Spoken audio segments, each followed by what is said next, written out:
السلام علیکم ورحمۃ اللہ وبرکاتہ. الحمد للہ رب العالمین والعاقبۃ للمتقین والصلاۃ والسلام علی رسولہ الکریم. محترم حضرات،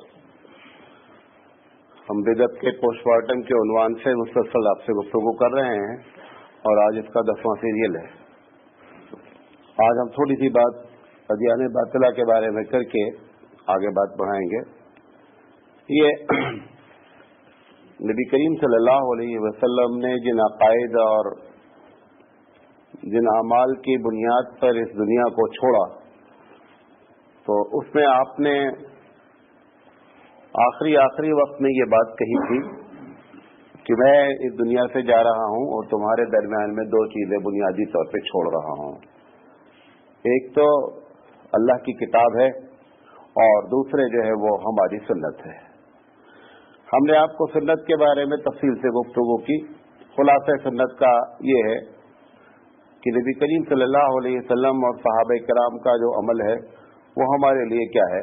حجت ہے اور ہمارے لیے دلیل ہے.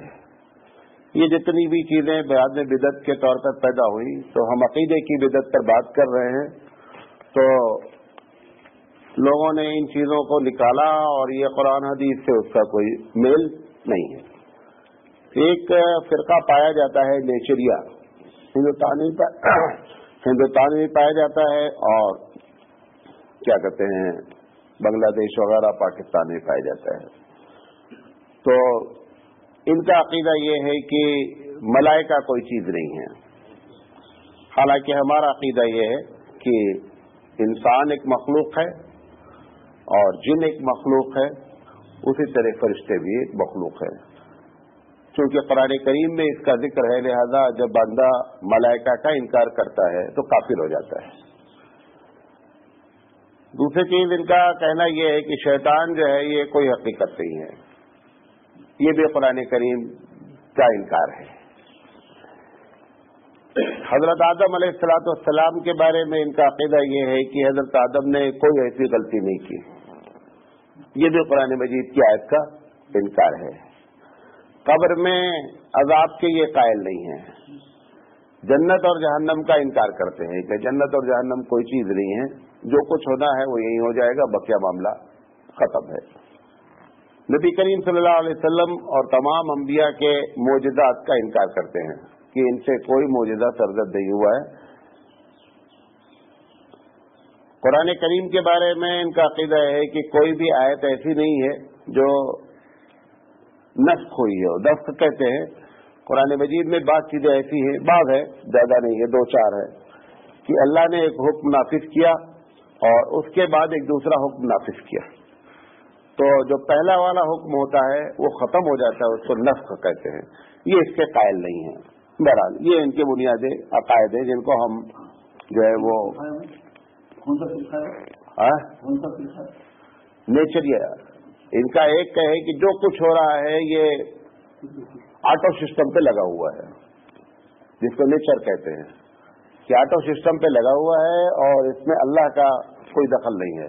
ایک مرتبہ اس نے آٹو سیٹ کر دیا ہے اور یہ آٹو سیٹ پہ پوری دنیا کیا ہے چل رہی ہے. ہمارا عقیدہ یہ ہے کہ اگر ایک لمحہ بھی اس کائنات سے رب جلال غافل ہو جائے تو کائنات ختم ہو جائے. قرآن مجید کہتا ہے کل یوم ہوا فی شان، کہ ہر آن وہ اس پر توجہ دیتا ہے، ہر آن وہ گویا کہ اس میں مصروف ہے ایک لمحے کے لیے. بس حتیٰ کہ ہر بچہ جو ماں کے پیٹ میں ہوتا ہے، اگر اس کی طرف سے بھی اس کی غفلت ہو جائے تو بچہ کچھ کا کچھ بن سکتا ہے. بہرحال ایک فرقہ پایا جاتا ہے منکرین حدیث کا. یہ ان کا جو آدمی ہے، بانی ہے، وہ ہے پرویز. ان کا کہنا یہ ہے کہ قرآن مجید ہمارے لیے کافی ہے، حدیث میں جو کچھ بھی لکھا ہے ہم اس کو نہیں مانتے.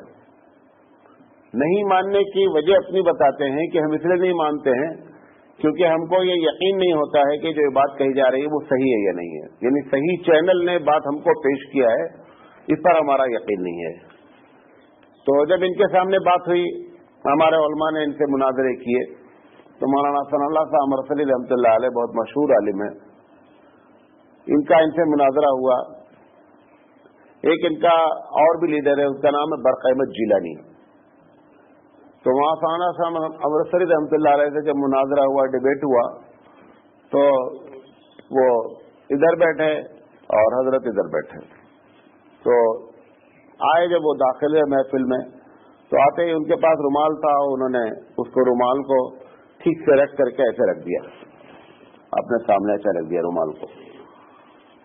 کہا کہ یہ مردہ ہے، سمجھو قرآن میں کیسے لکھا ہے، کیا لکھا ہے، اس مردے کے بارے میں کیا کرنا ہے، اس کو نہلانا ہے نہیں نہلانا ہے، کفن دینا ہے نہیں دینا ہے، یا اٹھا کر کے جلا دینا ہے، قبر میں ڈال دینا ہے، ڈالیں گے تو کیا نماز پڑھیں. انہوں نے کہا جو بات بھی کرنا ہے قرآن سے کرنا ہے. اب قرآن میں کچھ بھی نہیں لکھا ہے.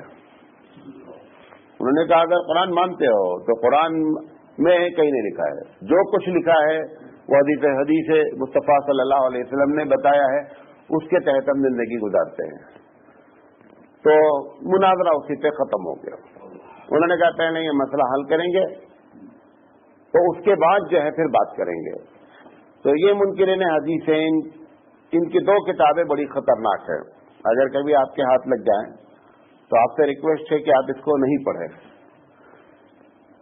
ایک کا نام ہے 2 اسلام کتاب کا، اور ایک کا نام ہے 2 قرآن.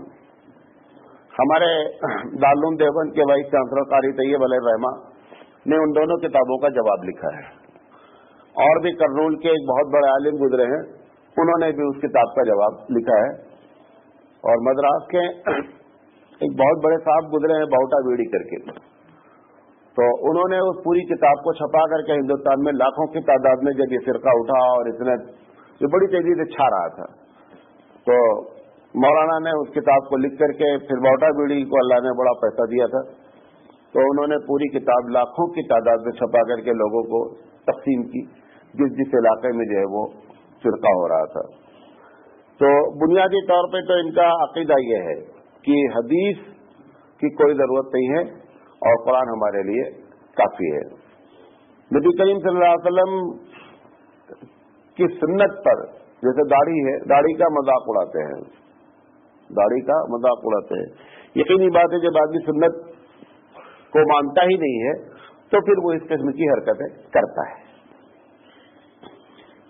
اور بھی ہے لیکن زیادہ ہم اس کے بارے میں ہم اپنا آگے چلنا چاہتے ہیں. یہ ہندوستان کے بنیادی طور پر فرقے پائے جاتے ہیں. ایک بات اور کہہ کے اپنی بات آگے بڑھاتے ہیں. فرقہ اور مسلک 2 الگ الگ لفظ ہے، اس کو یاد رکھیں. ایک فرقہ ہوتا ہے، ایک مسلک ہوتا ہے. جیسے ہم کہتے ہیں امام شافعی کا مسلک ہے، امام ابو حنیفہ رحمۃ اللہ علیہ کا مسلک ہے، امام مالک کا مسلک ہے. فرقے اور مسلک میں بنیادی فرق یہ ہوتا ہے کہ فقہی مسئلے میں جب اختلاف ہوتا ہے تو مسلک کہلاتا ہے، یعنی مسائل میں جو اختلاف ہوتا ہے اس کی بنیاد پر مسلک کہلاتا ہے. اور جب عقیدے میں اختلاف ہو جاتا ہے تو فرقہ کہلاتا ہے. تو ہمارے پاس جو اہل سنت والجماعت کے عقائد ہیں، اس سارے عقیدے کی بیس جو بنتی ہے وہ بنتی ہے اللہ کے رسول صلی اللہ علیہ وسلم کی احادیث اور صحابہ کرام کا عمل. یہ دونوں مل کر کے ہم اپنے آپ کو کہتے ہیں اہل سنت والجماعت. ان دونوں سے جب کوئی چیز ٹکراتی ہے عقیدے میں، فقہ میں نہیں، فقہ میں تو سینکڑوں اختلاف ہو سکتے ہیں، نماز میں ہی تقریباً 52 جگہ اختلاف ہے. وہ سارے کے سارے اختلاف وہ ہیں جن کے کرنے یا نہ کرنے سے نماز پر فرق نہیں پڑتا ہے. یہ بات یاد رکھیں. لوگ لفظ اختلاف کو ایشو بنا کر کے مسلمانوں میں انتشار پیدا کرنے کی کوشش کرتے ہیں. مثال کے طور پر ہمارے پاس نماز میں جو چیز فرض ہے وہ چاروں ائمہ کے نزدیک ایک ہی ہے، اس میں کوئی اختلاف نہیں ہے. اس میں اگر فرائض میں اختلاف ہو جائیں گے تب جا کر کے نتیجہ کیا نکلے گا کہ نماز نہیں ہوگی. نماز میں آپ جتنا اختلاف دیکھتے ہیں، ایک آدمی رفع الیدین کرتا ہے، ایک نہیں کرتا ہے، ایک آمین بولتا ہے، ایک نہیں بولتا ہے، یہ تمام چاہے کسی بھی امام کا مسلک ہو، کسی بھی شخص کا مسلک ہو، افضلیت کے قائل ہیں، نماز پر بیس نہیں کرتی ہے۔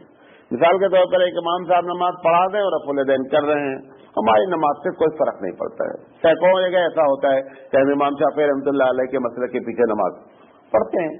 تو حقیقت کیا ہے کہ یہ جو اختلافات ہیں یہ سارے کے سارے وہ اختلاف ہیں کہ اگر صحیح معنی میں دیکھا جائے تو ان کو اختلاف کا لفظ استعمال کرنا ہی غلط ہے، لیکن لوگوں نے ان چیزوں کو ایشو بنا کر کے مسلمانوں کے بارے میں یہ کر دیا کہ یہ تاکہ متحد نہیں ہونے پاویں، اور یہ ایشو آج کا نہیں، بہت پرانا ایشو ہے۔ مولانا ثانی رحمۃ اللہ علیہ جس وقت حج کرنے گئے ہیں، آپ کو حیرت ہوگی کہ اس وقت بیت اللہ میں 4 مصلے بچتے تھے، الگ الگ نماز ہوتی تھی۔ حنفی کی نماز الگ ہوگی، شافعی کی نماز الگ ہوگی، حنبلی کی نماز الگ ہوگی، مالکی کی نماز الگ ہوگی۔ یہ چاروں مصلے الگ الگ وقت میں بچتے تھے، گویا ہر نماز کتنی مرتبہ ہوتی تھی؟ 4 مرتبہ ہوتی تھی۔ یہ تو اللہ تعالیٰ سعودی حکومت کو جزائے خیر دے کہ اس نے اس مسئلے پہ لا کر کے سب کو ختم کیا۔ اس نے کہا جب ایک طرف تمہاری کتابوں میں لکھا ہوا ہے کہ 4 امام برحق ہیں تو نماز نہ ہونے کا کیا معنی ہے؟ کسی امام نے لکھا ہے کہ امام شافعی کے پیچھے نماز نہیں ہوتی، کہا نہیں، تو انہوں نے 4 مسلک کے مصلے ہٹا کر کے، ورنہ وہ ہمارے لیے بڑی لعنت تھی، ہم پوری دنیا میں کسی کے سامنے منہ دکھانے کے لائق نہیں تھے۔ وہ کہتے تھے کہ تم اپنا دیکھ لو، تم لوگ 4 ایک دوسرے کے پیچھے نماز نہیں پڑھتے تھے، آپ کی ساری تقریر ایک جملے میں ختم ہو جاتی تھی۔ لیکن بہرحال وہاں سے وہ معاملہ ختم ہوا۔ اب تو بہت کم لوگوں کو یہ بات معلوم ہے، آنے والے دنوں میں اور بس اب کتابوں میں رہ گئی یہ باتیں، پبلک اس بات کو جانتی نہیں ہے اور نہ اس کو جو ہے وہ اشتہار کرنے کی کوئی ضرورت ہے۔ تو اس طریقے سے یہ جو مسلک ہوتا ہے تو مسلک میں فقہی اختلاف ہوتا ہے۔ ایک بات اور بتا دیں، یہ اختلافات کی بنیاد 3 ہوتی ہیں۔ مان لوگ بہت سادگی سے کہہ دیتے ہیں بھائی جب قرآن ایک ہے، محمد ایک ہے، تو آخر یہ اختلاف کیوں آتا ہے؟ یہ ایک بڑا نیچرل سوال ہے کہ جب قرآن ایک تمہارا، محمد صلی اللہ علیہ وسلم نبی ایک ہے، تو آخر یہ اختلاف کیوں آتا ہے؟ دیکھیے 3 بنیادی وجہ ہوتی ہے اختلاف آنے کی۔ لوگ کہتے ہیں کہ صاحب آپ ابو حنیفہ کو مانتے ہیں، آپ امام شافعی کے مقلد ہیں، محمد صلی اللہ علیہ وسلم کو ڈائریکٹ کیوں نہیں مانتے؟ کیا پرابلم ہے آپ کو؟ کوئی بھی حقیقت آپ کو بتائیں، آپ میری باتیں اتنے دن سے سنتے رہتے ہیں، کوشش بھی کرتا ہوں کہ کوئی ایک سائیڈڈ بات نہیں ہو، بلکہ جو قرآن حدیث سے ثابت ہوتی ہے وہ بات آپ کے سامنے رکھنے کی کوشش کرتے ہیں۔ جو قرآن حدیث میں مسئلہ 2-2 4 کی سے لکھا ہے اس میں کوئی ابو حنیفہ امام شافعی کی بات نہیں مانتا ہے۔ مثال کے طور پر نماز 5 وقت فرض ہے، آپ کس کی بات مانتے ہیں؟ قرآن حدیث کی بات مانتے ہیں۔ اس میں ابو حنیفہ سے رائے لینے کی کوئی ضرورت ہی نہیں، امام شافعی سے رائے لینے کی کوئی ضرورت ہی نہیں ہے۔